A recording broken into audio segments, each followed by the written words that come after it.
देखिए पीएमटी 2012 का क्वेश्चन है, क्वेश्चन पढ़ लीजिए आप। लिखा है ABC is an equilateral triangle with O as its center.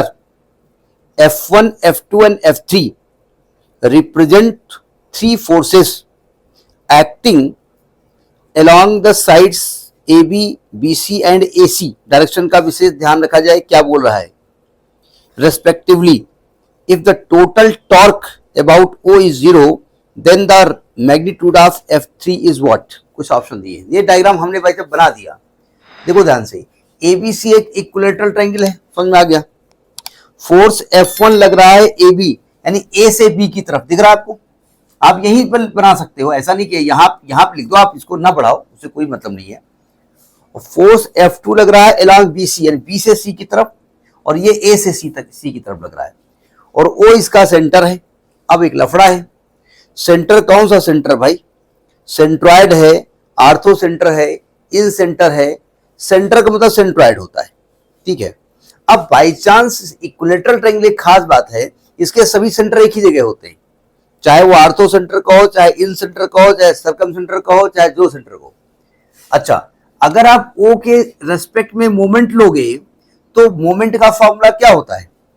कोई एक फोर्स और उसकी जो लाइन ऑफ एक्शन है, वहां से जो पॉइंट ऑफ रोटेशन है, जिस पॉइंट के रेस्पेक्ट ले रहे हो, वहां से फोर्स की लाइन ऑफ एक्शन के बीच की परपेंडिकुलर डिस्टेंस होती है ना। तो चूंकि अगर मान लें ये परपेंडिकुलर डिस्टेंस है, ये परपेंडिकुलर डिस्टेंस है और ये परपेंडिकुलर डिस्टेंस है, तो सेम होने वाली है, यानी ये आर है तो ये भी आर है, ये भी आर है, ये ओ पॉइंट है। Have you got this diagram? ठीक है। अब अगर मैं ओ के रेस्पेक्ट में मोमेंट लेता हूं, मोमेंट अबाउट ओ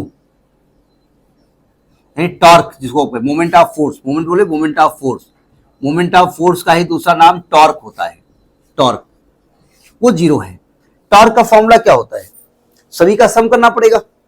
अच्छा, हमने ये भी बताया है आपको, ये आपने पढ़ा होगा कि अगर क्लॉकवाइज फोर्स लग रहा है तो उसका टॉर्क नेगेटिव होता है और एंटी क्लॉकवाइज का पॉजिटिव होता है। सही कहा मैंने?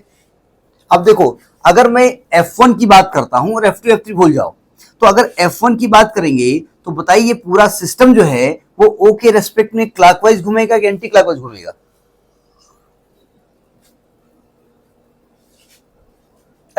ऐसे घूमने वाला है ना ये, तो यानी एंटी क्लॉकवाइज, तो इसका टॉर्क पॉजिटिव होगा, यानी F1 इंटू आर। ठीक है, मैं वह वेक्टर फॉर्म नहीं लिख रहा हूं। अब आप कहेंगे टॉर्क तो R क्रॉस F होता है, हम वेक्टर की बात ही नहीं कर रहे हैं। आगे आओ, F2 में आ जाओ, प्लस F2 क्लॉकवाइज या एंटी क्लॉकवाइज?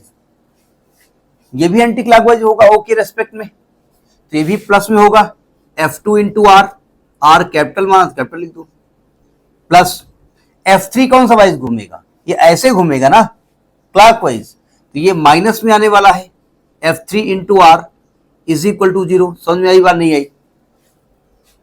यहां से R कॉमन ले लीजिएगा, तो ये आएगा F1 plus F2 minus F3 is equal to 0। चूंकि R तो 0 हो नहीं रहा है, as R is not equal to 0। हम जानते हैं अगर दो फैक्टर दिए होते हैं, उनका मल्टीप्लाई 0 होता है, तो उनमें से कोई एक 0 होगा या तो दोनों 0 होंगे। तो R तो 0 है नहीं, इसलिए F1 minus plus F2 minus F3 बराबर 0, तो F3 का मान आएगा F1 plus F2। Have you got it? ठीक है, तो ये आपका part number A is correct, इसका ए पार्ट सही है। ये पीएमटी 2012 का क्वेश्चन था, बहुत इजी है, टफ नहीं है, ध्यान रखिएगा। ठीक है, नोट करिए इसको।